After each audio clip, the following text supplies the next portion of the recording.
The Mayor of Toronto has a message for the Ontario government. Not so fast. Speaking today before a crowd in Scarborough, John Tory vowed to fight Premier Doug Ford's planned cuts to the city's transit, public health and childcare, saying he will not allow the province to drag the city backwards. So what tools will he use to stop the cuts? John Tory is the Mayor of Toronto, and he joins me from our studio there. Thank you very much, Mr. Mayor, for chatting with us today. Pleasure. You delivered this speech to the Scarborough Business Association about the provincial cuts. And from what it sounded like, it sounds like you're trying to up the pressure on Premier Ford. Can you explain why?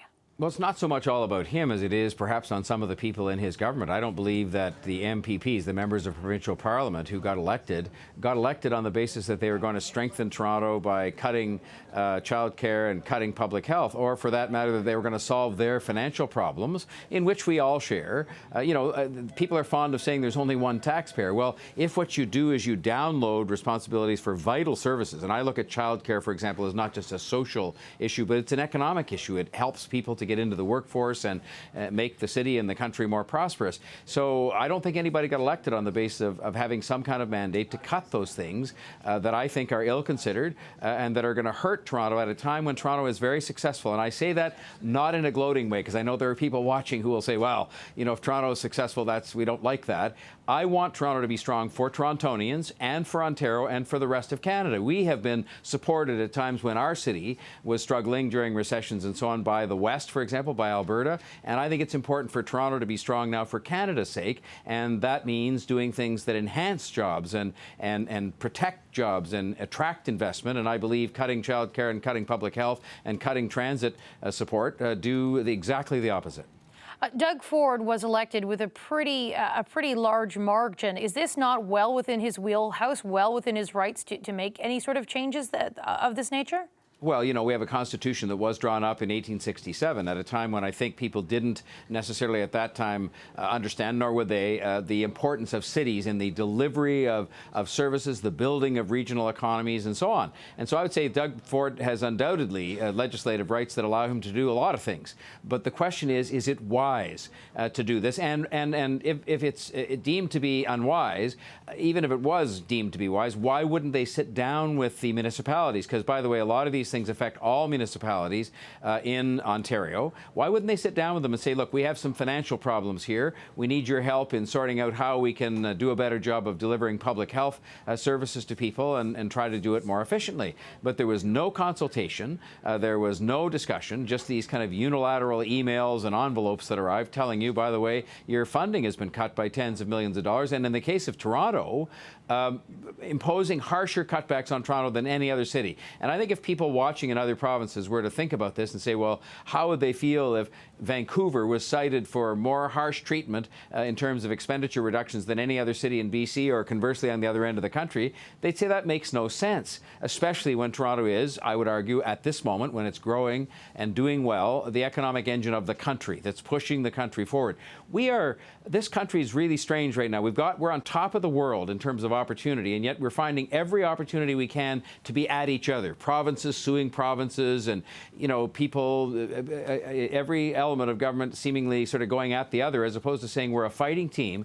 Let's do these things in a way that's going to benefit the strength of Canada and our ability to have a strong economy and employ people and be able to then produce the money to finance these social programs. What kind of push did you make to try and have those conversations, to try and to make those consultations? Was there a concerted push from your office? Well, what did you do?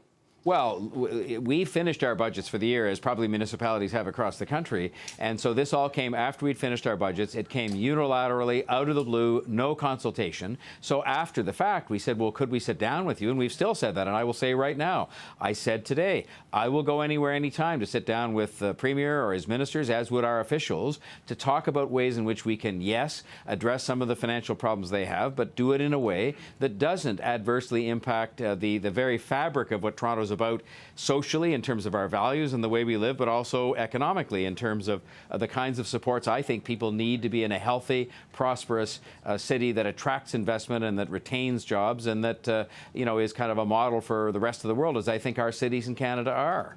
You say you're going to start lobbying all parties, all MPPs at Queen's Park to sort of stop these cuts. Why take that approach? Well, because the services we're talking about here, childcare, public health, student nutrition programs, restaurant inspections are spread across the city.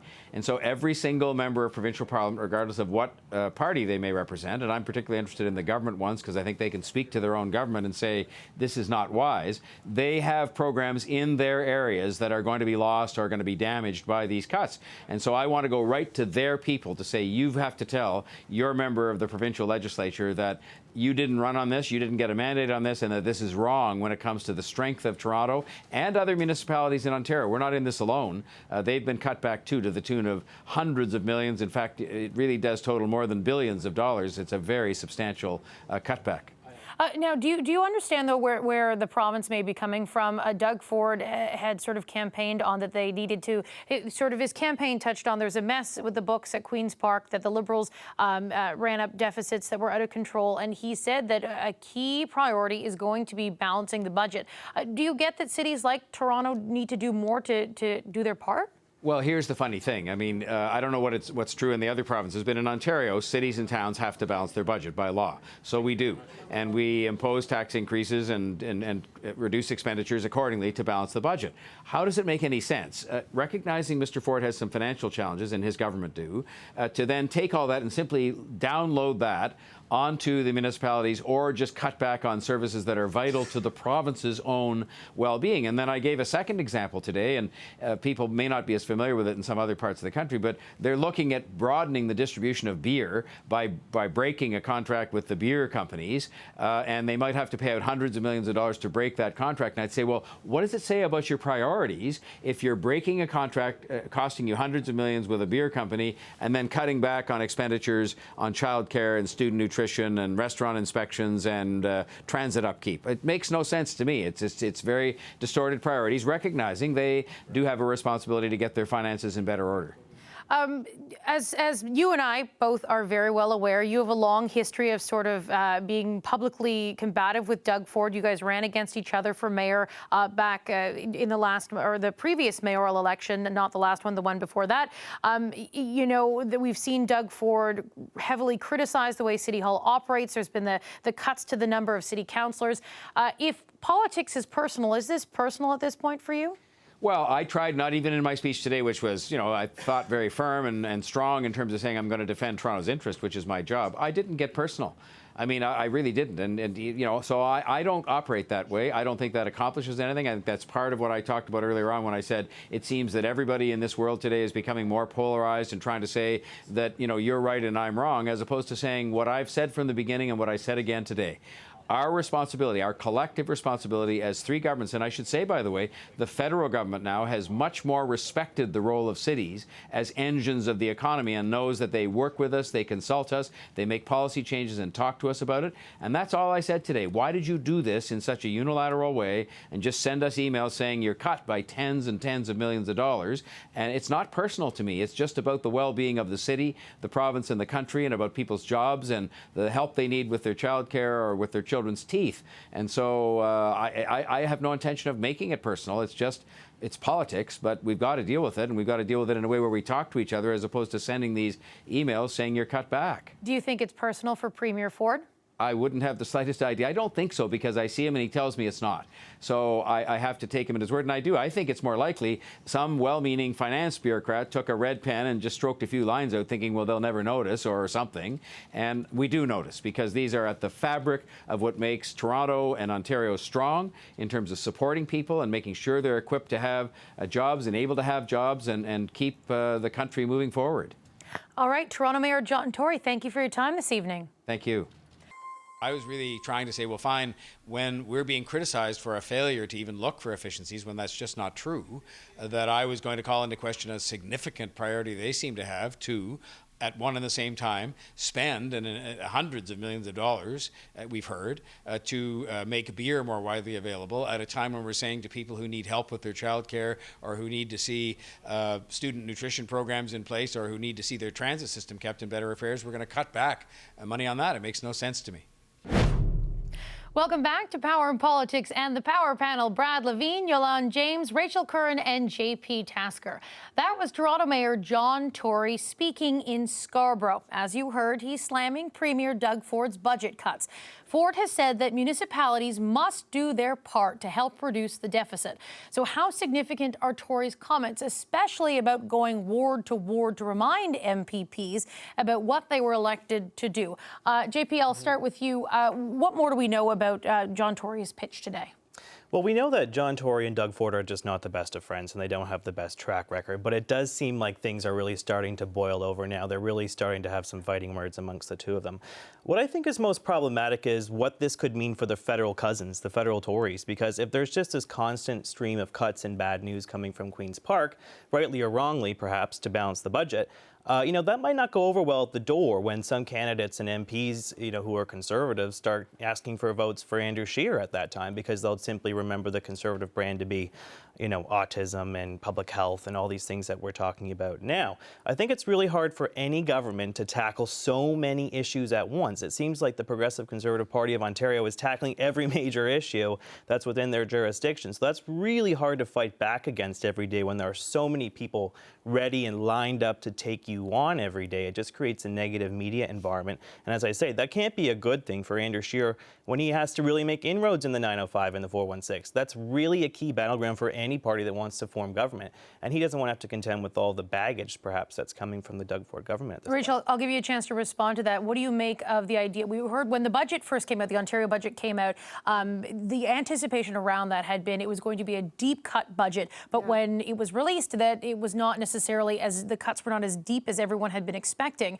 The Liberals had planned to campaign against it, to say, listen, if you vote for Andrew Scheer at the federal level, take a look at this budget. This is a preview of what's to come. But they didn't get that ammunition they were expecting. Could this tension between John Tory and Doug Ford, could this lead to problems for the federal Conservatives? Well, look, I think this tension was inevitable. I mean, it's been coming for a while now. The day of reckoning in Ontario has really come. Like, we've had 15 years of spending under the Liberals, deficit spending. The story always was, if government keeps spending beyond its means, it's going to grow the economy, and that's somehow going to result in a balanced budget. That never worked. That's the same story they're trying to feed us at the federal level, by the way.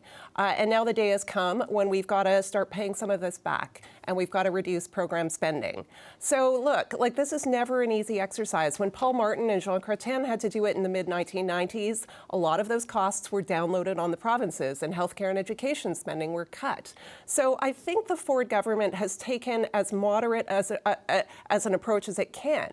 I mean, they're saying we're not going to balance the budget until our next mandate. We're going to do some minor tweaks around the edge. We're going to ask people to find better value for money in the spending that they're doing, including the City of Toronto. And I just don't accept that there's not better value to be found. The City of Toronto, for instance, is commissioning money on a study to ban energy drinks. It's spending $10 million on a fleet of light-duty vehicles that aren't used enough to justify their cost, according to the independent Auditor General. So there are opportunities for this city to reduce its spending. But of course, the mayor is going to push back on that. So I think some of this tension is inevitable. Is it going to be good for Andrew Scheer? No. But at the end of it, hopefully, Ontario's finances are going to be in better shape. And this is what Doug Ford was elected to do. Brad, you're in Toronto. Is there a win for John Tory in trying to pick a fight with his provincial counterpart? Katie, it's so uncomfortable watching two conservatives fight in Toronto. Of course, people keep forgetting that Mr. Tory had Mr. Ford's job as leader of the Progressive Conservative Party not too long ago. During the municipal election campaign, I remember very clearly I was helping out Jennifer Keesmaat, who was running against John Tory, and there was a conversation about, because obviously the Ford government was going to cloud the conversation about, how the mayor would go forward. And I remember Mr. Tory saying, I'm not going to pick fights with Mr. Ford. I'm not going to, do all these things. And those that were supporting other candidates were going, do you really expect that the Ford government is going to sit down and listen to Mr. Tory and then say, you're right, we're going to go back on all the things that we just promised. But it's the kinds of things that they're cutting, I think, that are going to go to the core. Things like public health, things like libraries. The Ford folks don't think that cuts across. I actually think it does. I think at the municipal level, people who pay their taxes actually want to see those things funded well, particularly when we've got things like measles outbreak and the anti-vax movement. Those things I think are very tricky for the Ford government to say this is about efficiencies when really it's about people's health and the health of children in our school system. So it's about time Mr. Tory is standing up. I think it's a little late. I thought he's following people on city council like Joe Cressy, who's head of the health board here in Toronto. He's been taking the lead, and I think Mr. Tory feels the need to at least follow. And I hope that they have it out, because it is a worthy conversation to have. And if Mr. Ford wants to go up against the City of Toronto, it behooves all of City Council and the Mayor to stand up for the city.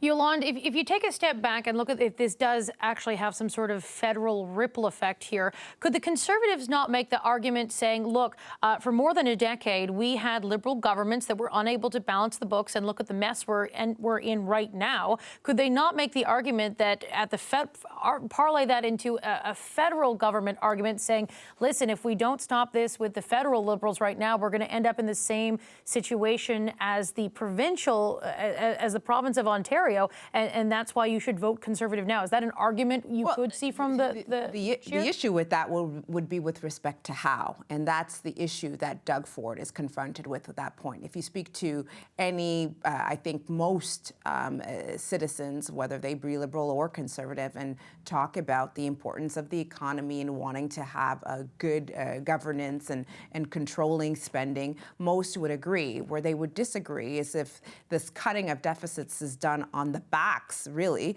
of the low-income families, daycare, public health, the list as Brad went through it. That's when I think a lot of people will say, well, wait a minute, I don't remember hearing about that during the campaign. I don't remember hearing Doug Ford or the Conservative federalists speaking about that. So all this talk about, it's a question about being more efficient. Okay, well, let's talk about that. Why is it that these choices are being made? And that's why I feel like in the case of John Tory, he's doing what he can, because once you have a government, whether they are federal government or a provincial one, Doug Ford was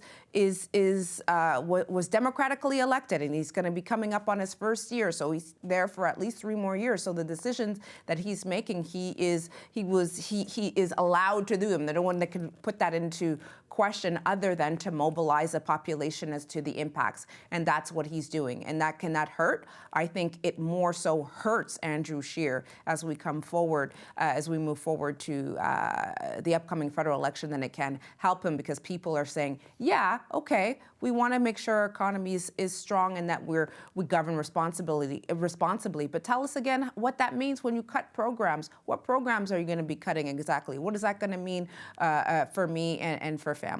JP, last 30 seconds to you. What should we watch for going forward with this spat? Well, the thing is, so rarely, I should say, in the history of Ontario do voters vote for one party provincially and the exact same party federally. We saw throughout the Dalton McGuinty years, they voted for Stephen Harper just as often as they voted for Dalton McGuinty. So I think the federal Liberals are looking at this saying, oh, this is good for us, because they voted for Doug Ford in a wave last year. They might still go with us again in the fall, because Ontario just likes to divide it up, have one guy in power in Queen's Park and another person, I should say, in Ottawa. So I think that that's absolutely something they're looking for. And the provincial Liberals, let's not forget that they were very unpopular. And there was a big sigh of relief from a lot of people here in Ottawa when Kathleen Wynne lost in the last provincial election, because her brand was just so unpopular at the door. That could be the opposite here now with Doug Ford. Hi, I'm Vashi Capellos, host of Power in Politics. See more of our show by subscribing to the CBC News channel or click the link for another video. Thanks for watching.